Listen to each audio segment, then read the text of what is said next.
Hi folks, my name is David. I'm the minister here at Erskine Parish Church. It's great to have you connecting with us, and I'm so glad you found our online resources. If you were to come into our physical church, you would get one of these welcome packs, so consider this your digital welcome. However you've joined us, we'd love it if you could like and subscribe to our platform. That allows you to continue to see when we're putting up new content. And also, if you'd like to get in touch and actually connect with us, you can email at epcnotices@gmail.com. We'd love to hear from you.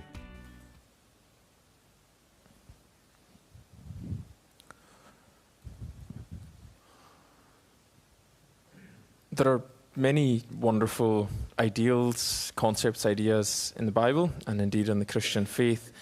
And what we sometimes struggle with is the gap between them and the reality of life as we experience it and we live it.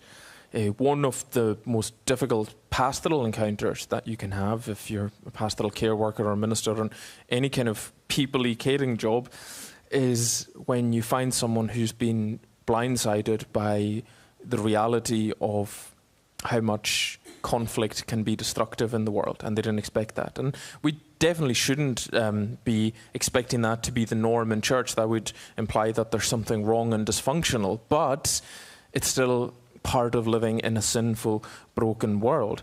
And what's wonderful about particularly the Old Testament stories, is how they don't leave us exposed to that. They give us resources. They're in abundance. They are realistic about the world that you and I live in and the difficulties and challenges of moving through it. And we're going to see that as kind of this project that Nehemiah and the people are involved in gets to a real crisis point. We thought last week about how God had given Nehemiah real tact and wisdom, but also boldness to just carry on doing what he was doing. And all of that was kind of undergirded by trust in God, and a trust in that God had called him to do what he was doing. And that's why he got on with it, even in the face of starting to face some opposition. And the bit that we skipped in chapter 3, which you can read, it was funny, when I was doing my first ever placement in ministry, I think one of the first readings I had to do was Nehemiah chapter 3, and it's one of these ones which is just a list of very foreign names in a genealogy, one after another, and it's really difficult to read. And so I spared Margaret from that this morning. There are some good lessons. Chapter 3 is basically giving you a list of all the people who got to work, who got on with it and rolled their sleeves up in rebuilding the wall. And the names are important because it was a list of some of the priests and their families, so like the clergy, and then the ordinary people and their families. And this is, if I was going to do a sermon on chapter 3, this would be the summary. They all worked together. The wall rebuilding took all of them to do it. It wasn't just the clergy wouldn't have had the manpower or the skills to do it themselves. And there's something in that for us as a church, that the church is actually the people of God working together, and we need all of us to do our respective bits, and no one bit is more important really than the other. So we are now coming to chapter 4, and we're going to see how he's going to deal with Nehemiah, but also the people that he's in charge of, how they're going to deal overcoming conflict, opposition, and difficulty. I want to look at the fact that everything starts with their weakness. And that's the same through to the New Testament. That's consistent, that there are people who are marked by weakness. But then that they have to first know and recognize negativity. I then want to look at how they actually wage war against the opposition that they find, and then finally look at what, if you like, keeps the heart and the encouragement that keeps them going. So let's first look at how they start with weakness. In the passage Margaret read, it said that Sanballat and Tobiah began to ridicule the Jews in the presence of his associates in the army. And some of the insults he throws are interesting. What are they doing? Will they restore their wall? Will they offer sacrifices? Will they finish in a day? Can they bring the stones back to life from those heaps of rubble burned as they are? And do you remember how I said that the wall is, a wall should be quite a boring thing to write a book about, but it's highly symbolic of the state and the condition of the people of God. Through the book, the wall acts as a kind of metaphor for how the people are doing, for how well fortified they feel for their mission as God's people to be a light to the nations around them. And so if the wall's in rubble and in ruins, then we're meant to infer, well, they feel a bit broken down and crushed as a people. And the wall here is just this brilliant motif that goes all the way through to the New Testament, that the stones that they need to use, a bit like I was saying to the children, are completely apparently useless, because Sanballat and Tobiah are looking at it going, I wouldn't pick those stones. I wouldn't want to do anything with them. They are not significant. Not only that, but they've been through some stuff and they're crushed and they're broken down and they're burned over. So they are for the reject pile. Let's take them to the dump. And yet they take this. It's so funny because rebuild is one word for what they do with a wall, but in many ways the Hebrew word that they most often use for it could equally be characterized as repair. Take what they have and build that into something much better and repair it using what they already have. And then I opened our service by reading from 1 Peter chapter 2, where God says that ultimately this is the gospel. Jesus was the anointed of God. He was the one chosen with God's mission to reconcile people to God. But everybody thought, well, he's just a Jew from Nazareth and he's not from a noble family. And so we're going to pass over him. He cannot be the Messiah. He's almost worthless by what we consider the kind of capital measures we consider to be important. So they passed over him and they overlooked him and they didn't believe in him or recognize him. And then that's our Savior. That's who we worship. That's where the gospel starts, as somebody who's apparently weak and insignificant, being overlooked and passed over, and yet he is the one who has brought us back into relationship with God. And then did you hear what Peter did in the New Testament? He says, you are the same. You are living stones. The Apostle Paul says, not many of you, when you're called into the life and the family of faith, were wise or of noble birth. And that's where Christianity really took root in the early days. And that's why it's still a home and a refuge for people who might not feel like by the world's standards and accolades that they are hugely significant. Or if we have got a load of social capital, whether that's money, wealth, status, power, being well thought of, whatever that is, then we need to check that out at the door, because the only way to enter into the life of faith in Christianity is going, actually, nothing in my hands I bring, simply to thy cross I cling. It's an emptying and a humbling of the self and realizing that everything starts with weakness. It's totally upside down. That's why it doesn't make much logical sense and why faith can never just be a set of propositions. It's something that you realize with your heart, that I come with that emptiness and weakness and I look for God to provide and fill for me what I cannot do and get by myself. The forgiveness of sins, the reconciliation with the God who made me for himself. Do you see? And so it's what other people, it's not the games or the standards that we do a lot of the rest of our lives by, and looking at things and for things that are significant or are valuable by outside metrics. And God uses that. And where I think this applies to us is there's just a lesson tucked away there in that Old Testament story, that he calls us in the New Testament the living stones. We're it. There's no other plan B for the church. There's no other, there's nothing else that he's waiting for to come in. And your life is what it has been up to this point today. And a bit like I was saying to the young people, then you might feel there are parts that are very broken. There are parts of you that are very broken. There are things that have happened to you that have caused you to feel very broken or overlooked or burned over and out. And there is sometimes we can get into a kind of mythical bargain where we think, if I only got to that stage in life, or if I got this thing, or if I achieved this, then I would be a bit more sorted and put together. And the offer and the invitation of the gospel is to start where we are, to bring exactly who and what we are to God just now, and to allow him by Spirit to work in and through and with that.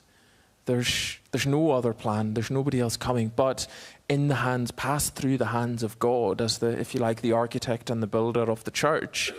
He can do amazing things.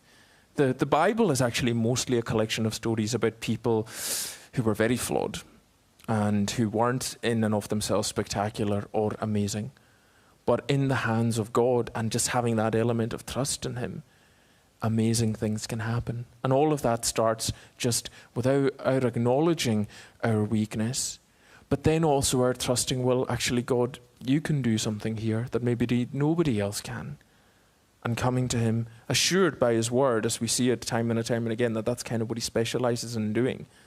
And indeed healing those broken parts of us that we feel are perhaps useless. But, his strength is seen and made perfect in our weakness. And so we start with weakness, and then we recognize and deal with negativity as it comes up. I mean, look at some of the stuff he says. Will they offer sacrifices? Will they finish in day? Can they bring back the stones from life from those heaps of rubble? So they're being deliberately derogatory, but then Tobiah gets in it, and he says, what are they building? Even a fox climbing up on it would break down their wall of stones, which is a pretty strange insult, but he's trying to sow discouragement, and he's trying to get them to give up before they even start or they get much further. Now, they are kind of outsiders to the people of God at this point, and a lot of it is understood by the fact that they don't want this to succeed because of something in them. Because you're always reading these passages and asking the kind of strange question of, why do they care so much if this wall is built? But if we think of the wall as an emblem for the people of God and their position and their place, and indeed it kind of broadcasts something about the reality of God, then they don't want to have to be confronted with that. And they'd rather that the wall is broken down. And there's something timeless in this, because quite often when people are being deeply negative about something that we are trying to set out to do or trying to achieve, then it's not actually really about us or what we're trying to work on and achieve. It's something about them. And it's something in them. And Tobiah and Sanballat are deeply motivated to try and make sure this wall doesn't go up and doesn't happen. Now, there can be a few reasons for that, and I want to deal with them. One of them is that, if you take this in the grand story of the Bible, is that God always has opposition. God loves to make people flourish and renew them, and that's what we're created for. But he also has an enemy or enemies, and I'll deal with that a bit later. What I want to deal with here is just that human negativity, because, it's not just demons and angels that fight in these situations. It's not always a highly spiritual battle. There's a way that works on the very human level. And sometimes, because we're sinners, we will come up against other people who don't want us to succeed just because they don't want us to succeed. There are some people that are plagued with negativity, and anybody else succeeding or doing well stirs something up in them, whether it's their own lack of ambition, their own lack of sincerity, their own lack of ability to be able to do anything like that. Some people are professional cynics.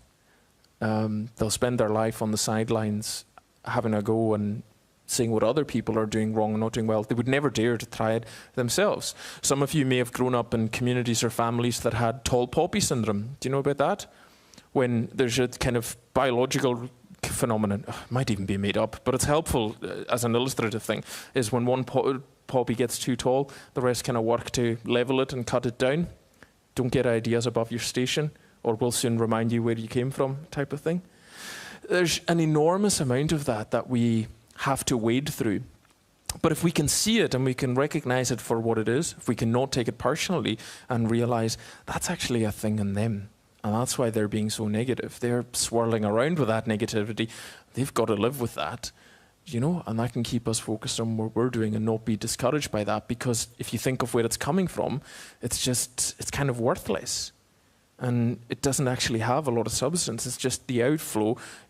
Jesus talks about whatever's in our heart and whatever goes in there, that's what's going to end up spilling out and coming out of us. By your fruit you'll be known, type of thing. There's a great phrase that any fool can kick down a barn, but it takes a skillful carpenter to build one up.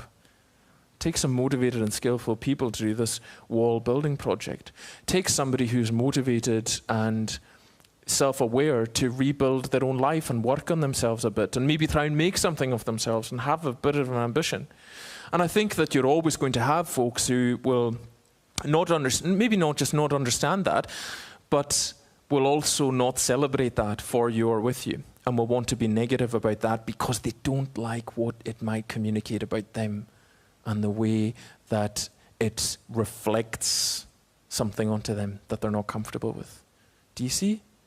And that negativity is something that we cannot be known for. This is a kind of classic goodies and baddies vignette in the story, but it's not the people of God that are doing this, and it should not be the people of God doing this, because that is just a poison well of negativity and discouragement. Whereas, now, I don't like triumphalism in the church. I don't like that sort of cheerleading, God is my victor and my strength, and that means everything's always good all the time. I've been in churches like that, and it's just horrible because there's no reality. The people of God here in verse 4, heroes of God, for we are despised. They're honest about their troubles and reality, right? But they are not the ones putting out and swirling around that negativity. And it comes down to the difference of, do we look to encourage and build up, be the skillful carpenter, or do we look to be the person putting the boot in and having another go and kicking them down and joining in with that? Because those kind of folks, you notice how there's a multiplicity of them. That's Sanballat and Tobiah. Amazingly, they found each other. This kind of folks always find each other. And if you want to be deeply negative and sow negativity, then you're always going to find people who are going to listen because we have a bias towards it. Why does the news on the BBC every night, why is it 98% negative? Because that does something within us, that we are wired for that, to kind of meditate on that. But it's not good for us. And so in the church, then we should be able to spot and know negativity, hopefully be able to ignore it, and hopefully not be adding to it or taking part in it, because we are called to be people of encouragement, and we are called to be those who build up, because God has built us up, and God has put our life under renovation and is working on us, and so we should look to be part of that solution for other people as well. Knowing negativity, and then waging war. Now, the Old and the New Testament are different, okay? Nobody brings swords to church next week. The people of God had to do this when they were building this wall. And there's a kind of reality to it, because when they heard, when these guys start to put out a bit of negativity and discouragement, when they heard that the repairs to Jerusalem's walls had gone ahead, the gaps were being closed, they were angry. That's the other. Sometimes other people succeeding can just make people raging. So they plotted and looked to stir up trouble against it. But we pray to God and posted a guard day and night to meet this threat. But look at the effect of it. Okay, so Nehemiah is a good organizer, and he gets people, have your trowel in one hand and your sword in the other, and protect yourself, don't be naive. These guys looks like they mean business. We don't even know if they meant business. They didn't. You notice nobody picks up a sword and there's no conflict. They didn't have to, because by them putting the word out that they're going to come and get them, they sow fear and discouragement. And then verse 10, the people in Judah then said, the strength of the laborers is giving out, and there is so much rubble that we cannot rebuild the wall. Just a few verses earlier, they were all working with all their heart and encouraged. The power of that negativity and discouragement is unreal, and the connection between their physical strength and their mind and what's been sown into it starts to become evident and apparent. Man, and there's really something there for us, because in the New Testament, okay, so how do we apply this? Nobody's coming with swords and pitchforks, but New Testament talks about our battle in the spiritual realm, if you like, as being, the Apostle Paul says, we don't wrestle with flesh and blood, okay, so we don't need the swords, but we wrestle with principalities and powers, things seen and unseen. And part of what you realize in Christianity is that you do kind of enter this battle. It's not the natural grain of things. The natural grain, if you're like me and you're a sinner, is just not be connected to God, to be away from it, to not be under somebody who God is making better each day with his power and his spirit. And then when you get in that game and you get in that fight, you find you do get opposition sometimes. You get some drag, you get distraction, or especially if you're trying to do anything good. Some people will often report that either when they get more serious about their faith, or they have one of those kind of dramatic conversions to faith, then they then have like the worst week of their lives. People start falling out with them out of nowhere, or things start going wrong at their work, or all of that kind of thing. And it's no coincidence. Now, I don't have a diagram. I can't kind of categorize for you the way that works. I mean, Paul uses very broad words for principalities, powers, things that are seen and unseen. He's saying there is a realm that you and I don't fully understand, and it's deeply opposed to God. As much as these two guys really don't want to see that wall built, there is powers and forces that really do not want to see God's kingdom come on earth as it is in heaven, which is hopefully the project that you and I are all involved in our own individual lives and as a church. But that has opposition. That there is, since the Garden of Eden story to today, there are forces or a force or persons, whatever, it's not hugely clear, that want to try and destroy, bring that down, and discourage as much as possible. And sometimes all that needs to look like is deep mental discouragement. And that's enough for some people to go, I don't know if I can be bothered with this God and faith thing, because it's just bringing me so much discouragement. It's a fight. Or, I don't know if I can be bothered with what I feel like I thought maybe God had called me to something and was moving me in a new direction, but man, so much. Sometimes that blowback and opposition is kind of proof positive that God's asking you to do something, and it's putting you on a radar that somebody or something doesn't like very much, and stuff starts pushing against you. And I'm being as clear as I can, because it's not something I fully understand, but I know I've experienced it, and maybe some of you have experienced it too. And so what do we do? How do we win? How can we possibly win that if it's not something we can slash a sword around at? Well, the clue's kind of in the text, and they did it earlier, but they have to do it again, is in verse 4, where they say, "Hear us, our God, for we're despised, and turn their insults back in their own heads. Give them over as plunder in a land of captivity." And that might not sound like much of an answer, but it kind of is. Apostle Paul says, well, the weapons of our warfare are not carnal, but they're spiritual.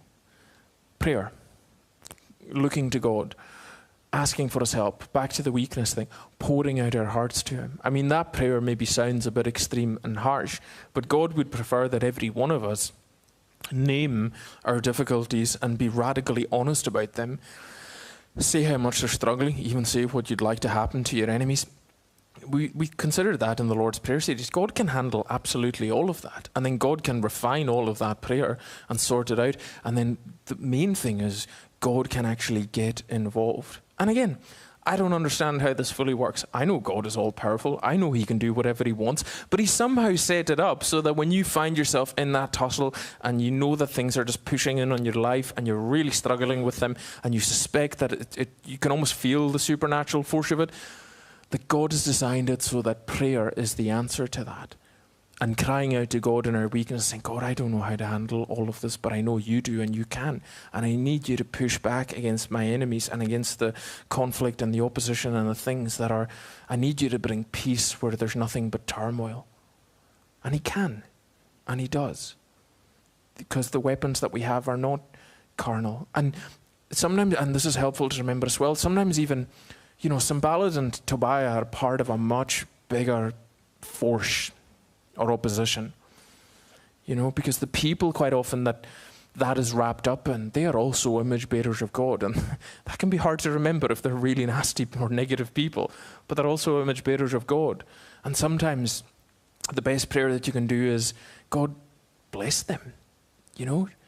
Jesus said, blessed are you when you're persecuted and you feel that opposition, but also pray for your enemies. And you have no idea the power that could unlock in their life, or even the peace that it might be able to unlock in your life. So we do wage war. It just doesn't look like swords and sticks and shields. It looks like praying, acknowledging our weakness and asking God for his power to be made manifest in our lives and in the lives of others. And then finally, I'll finish on this, is what do we do then? How do we move forward? Verse 6. I just love the way they phrase this. So we rebuilt the wall till all of it reached half its height, for the people worked with all their heart.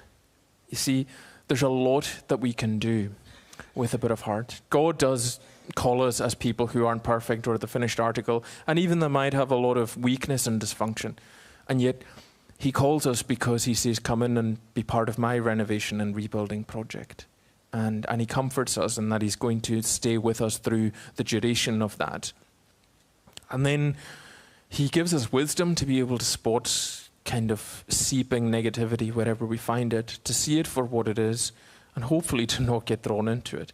He also then is very realistic with us about the fact that we will have opposition and enemy and stuff that sometimes feels like it's overwhelming for us and beyond us. And he's given us weapons and ability to do that, to deal with that. But most importantly, if God is nothing else, he is a God of encouragement. And I don't know about you, but I constantly need encouragement in my life, in my life, and my Christian life, and all other areas of my life. It's an amazing resource. It's possibly what we need more of than ever now in the church is encouragement. Because there's plenty of discouragement that we can pick up for free all around. But having been through that process and given God our sense of embattlement and opposition, and having gotten his peace, we are then able to be refreshed and renewed in him, so that whatever he's called us to, whether it's in the church or out of the church, in our families, in our lives, in our jobs, whatever he has us placed in life, that he will give us the strength to do it with all our heart. You know, because again, Paul says, whatever it is, whether you eat or drink, whether you work or play, or I'm paraphrasing, do it all for the glory of God. Bring all that you are to that. And God actually gives us so much encouragement through his constant presence, mediated through Jesus, his son, that because he will never leave us, he will give us the power to do whatever it is that he has asked us to do, so we can do it with all our heart. May God bless his word to us. Amen.